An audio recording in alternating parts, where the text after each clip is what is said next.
This is my charge drawer. There's a power point over here and some USB ports over here which can remain powered while the drawer is opened or closed. In this video we'll be making a charge drawer from scratch which forms a part of a drawer set for my Canopy Fitout. The drawer set will be constructed from aluminium and is going to contain a regular drawer and a fridge freezer drawer as well. This video will take you through the cutting, the folding, the welding, the assembly, and finally the overall design. This video is part of my Canopy build series where I completely design and build a Canopy Fitout from scratch for the first time in 7 weeks before we attempt one of the most remote tracks in Australia. Firstly, let me explain my problem to you. I have a lot of electrical devices to charge while I'm out on the road. On my previous basic trayback setup, I frequently grabbed a non-charged device which I'm sure you know can be extremely frustrating, especially if it's camera gear and you only have one chance to get the shot. Let me just quickly run you through the list of battery-powered devices I carry around for a long trip. 2 head torches, a work light, 1 portable speaker, 2 GoPros, a drone, gimbal, 2 DSLRs, a laptop, 3 microphones, 2 18-volt batteries for my power tools, and an electric shaver. That's 13 USBs and 2 power outlets for 17 devices which require charging. The average person who's touring for a long period of time will probably have a similar amount of devices, although I may have a little more camera gear because we're generally shooting for YouTube. In this video, we're going to come up with a charger drawer solution which is going to help me stay organized on the road and ensure my devices are ready to go at all times. I started out with a concept sketch before finalizing my design in 3D on CAD. To do this, I modeled everything including the drawer slides from scratch. I placed the drawers in my larger Canopy assembly which helped me finalize the overall dimensions and ensured it fit well with the other items I'm going to incorporate into the Canopy, which we'll be covering in future episodes. I then checked all my tolerances, put all my bolt holes in and cutouts before exporting it to DXFs for our CNC plasma cutter. So this is the first thing that I'm cutting out for my Canopy Fitout, which is this set of drawers and then a triple jerry can holder as well. Alrighty, so we're doing it a little bit differently this time. We've got access to our very own plasma cutter, so we're cutting it on this and folding it on that pan brake there. I've nested it using the My MiniCAD software, and it's pretty much a full sheet. I think this will be about 2 full sheets worth. And what I'm going to do is stick this together, just check all my tolerances are alright before I go build my kitchen.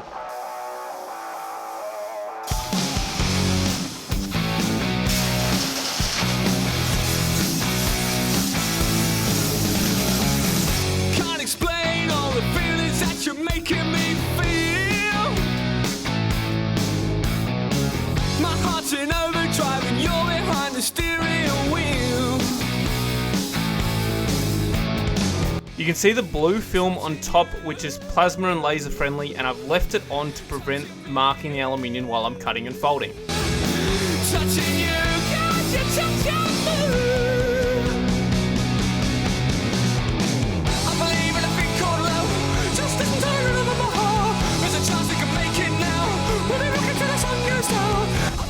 So we're just washing it and then we're wiping it down with a rag, deburring it with a little deburring tool, and we're good to fold. So we're just using this pan brake to fold everything. I wanna kiss you every minute, every hour, every day. You got me in a spin, but everything is okay. Touching you, touching me.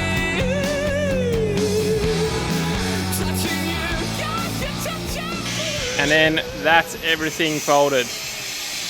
Brought it all back to my shed. The Canopy is actually extremely handy for transporting stuff when it's empty. So now we get to go stick it together with a TIG. How good. Onto the set of drawers now. So this is just a little bit longer than my table, but we'll manage to just squeeze it in. So I'm putting in the ribs first and then I will put in the top piece. It's pretty simple. I don't think it requires a full pass along the back edge and that'll become quite apparent, but let's just stick it together.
So I actually cleaned up all these before I welded it this time, and I used one of my favorite products from Forma, which is their stripper disc, and it's come out beautifully, as you can see. So it feels like I'm back in the swing of alley, which is pretty cool.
Alrighty, so there's my two drawers finished, and now we can stick them together in the final assembly.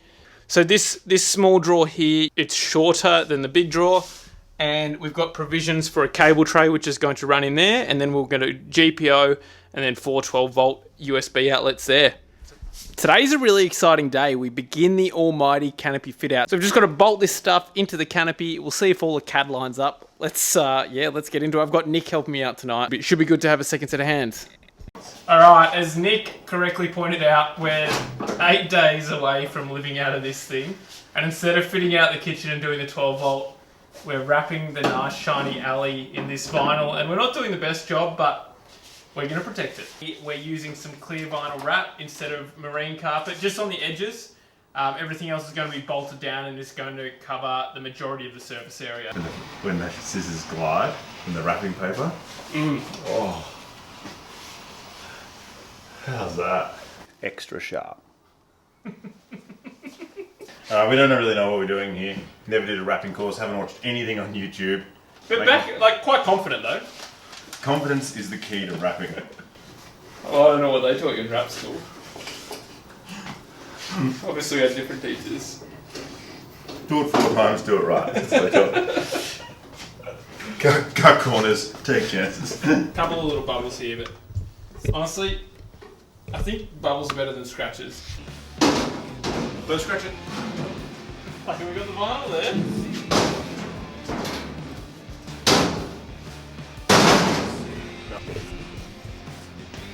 Just using a bit of science here. Oh. When Kincrome sent me all these tools, I think this is exactly what they wanted. 1/2 inch to 3/4 to 1/4 inch drive. Let's go. Look at that, mate. The single wall. It's possible. Oh, maybe reshoot that one. So don't keep the handle down. Oh, get the third one involved. Oh, how are ya? Just giving everything a good clean before we start bolting it down.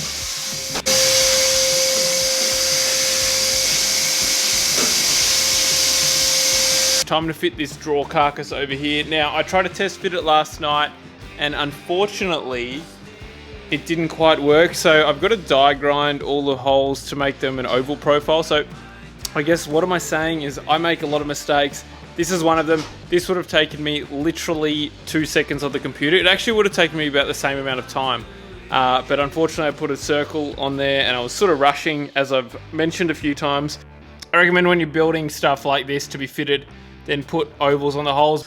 Pretty honest mistake, but we'll die grind it and fix it all up and bolt it all in now.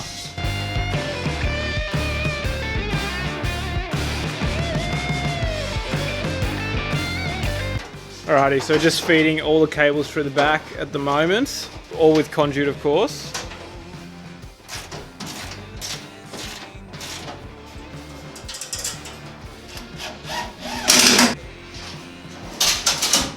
Ooh, she locks. Pretty good. Doesn't hit the nutserts. You wouldn't read about it. CAD is reality. Not quite square, but... Is anything quite square?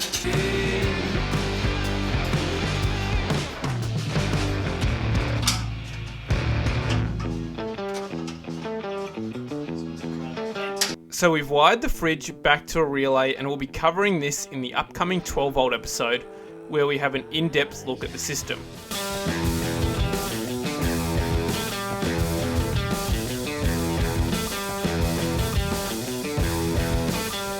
Fridge drawer in. Oh, just like I bought one. I just got to run a cable tray through this one. Now, a bit of a drama because I ended up running fatter cable for the GPO. Got to get another cable tray. Got to do that before I fit it off. I'm fitting handles to all my drawers. This is a handle that I've designed myself that can be retrofit to any sliding drawer. You just simply need to drill a hole in the actual drawer slide and then rivet it on.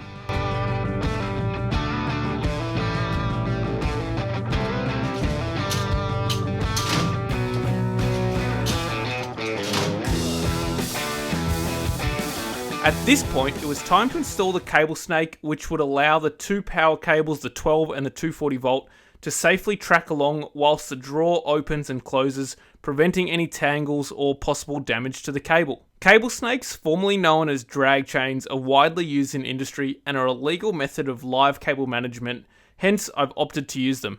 You can see the housing in the side of the drawer, which acts as a guide for the cable snake, as well as preventing any chance of damage. Power to the drawer. You wouldn't believe how fiddly this is. If I did it again, I'd do it differently, I think. But for the moment, we have power to the drawer. Just got to fit it all off. Got Miles helping me today. Thank God he's here. He's just fitting off some 12 volt, which is fantastic. All the 240 volt on this Canopy setup was done by a licensed professional. This is the removable switch panel, which was cut on the plasma table with the GPO and USB outlets. Alright, this is the ultimate test of power in the drawer. We've got 240 plugged in. You can see the drawer's a little bit dirty. We want to clean that out. So, Miles, do the honours.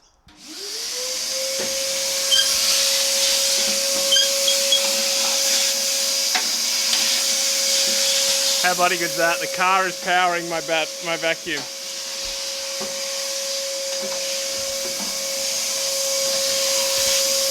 Oh, you can just turn them on. So good. Just show the people power on. Okay. Unbelievable. How's this? Pinch weld on the top of the drawers is the future. Oh yeah, not going to cut myself on that.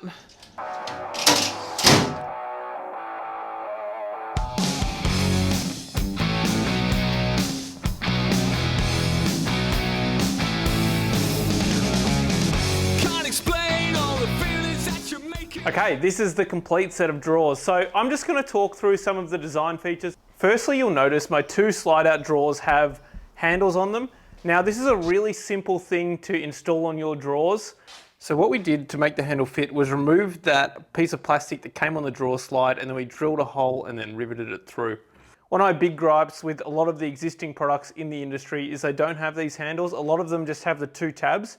Now let me just demonstrate something. This is a pretty typical example actually. You're around the campsite and you've got a can or a beverage in your hand. It may not be Mount Franklin sparkling lime mineral water. Not a sponsor, could be though, really love the stuff. It is really hard to open the drawers with one hand. So in a normal situation, you'd try and reach for both tabs with your drink in the hand, or you have to put your drink somewhere. And a lot of the time you'd actually spill your drink or just be really inconvenienced. Really, I mean, when you think about it, like any time you're opening a drawer, you're probably grabbing something in or out of it. So you're probably going to be down to one hand. Now, a handle like this is a really simple solution because it means you can just open it with one hand. So with one down motion and an out like that, you can simply open the drawer. A handle like this is something really simple, but it does add a lot to the usability of these drawers. I've noticed a little bit of a gap in the market on these handles themselves. So check out lcs4x4.com.au, and if you give us the length of the handle, we'll be able to make up some custom handles for you for your drawers. On the very front of the drawer set, we've got this fridge freezer drawer here. Now this is an angle drawer. I've never really used this style of fridge before, but I thought I'd give it a go. And I think it does make a lot of sense for your overrun or turning it into a freezer drawer or something like that. I've had the privilege of testing this for months before making this video, and I had no problems with it. It was actually freezing stuff for a whole month. Now, if we look at the charger drawer here, I mean, both of these drawers are very similar. Pulling out the charger drawer, there's a bit of resistance because we've got that cable snake in there, but it's not the end of the world. This is really handy because it basically keeps all my electronics in one spot and all the batteries as well. So it's really easy to find stuff at camp. After using it for a month, I'm genuinely really happy with this drawer. The actual charge functionality on the drawer, it has that 240 volt, and then it has the 4 USB sockets, and that was plenty enough for all that charging gear I have. So the 12 volt system behind this drawer is something we're going to cover in a future episode, but I guess while you're watching it right now, just imagine that there's plenty of amp hours in my batteries to charge all of that stuff. Now, one thing I was thinking about the whole time was I didn't have enough table space, so maybe having a simple hinge cover on the drawer would have really added to this design. Probably do something a little bit better, like 3D printing some mounts or something to organize all the chargers. Probably redesign it just to maximize the footprint a little bit better, but that's something that I'll do in my version 2.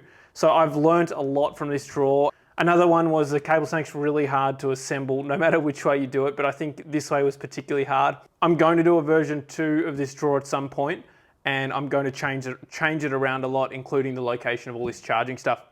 So this drawer here is all the tools, and it's actually a major oversight on my part, but they're actually quite heavy, and I've put them towards the back of the vehicle, which is a big no-no. So in hindsight, I should have just put this one in the middle there.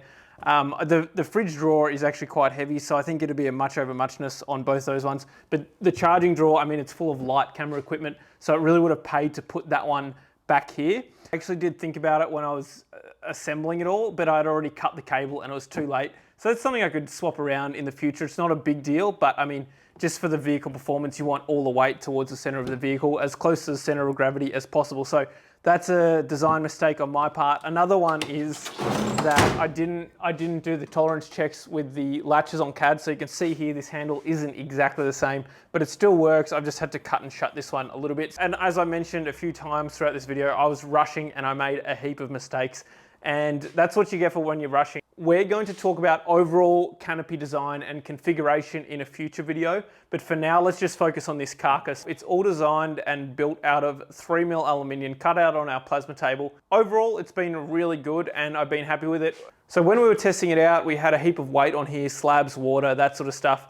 And that's what I sort of envisioned using it for. So I think the carcass itself is nice and strong. When I was designing it, I just went 3mm, everything to be safe, and took weight out. I thought about this long and hard, but possibly you could do away with this bottom skin, but I opted to leave it in and do some weight reduction in it. And that's because having the spacing of these drawer slides is really critical to the functioning of the drawers. And I've had it before where the slides might not have the right width and you can feel them jamming as they go in and get narrower.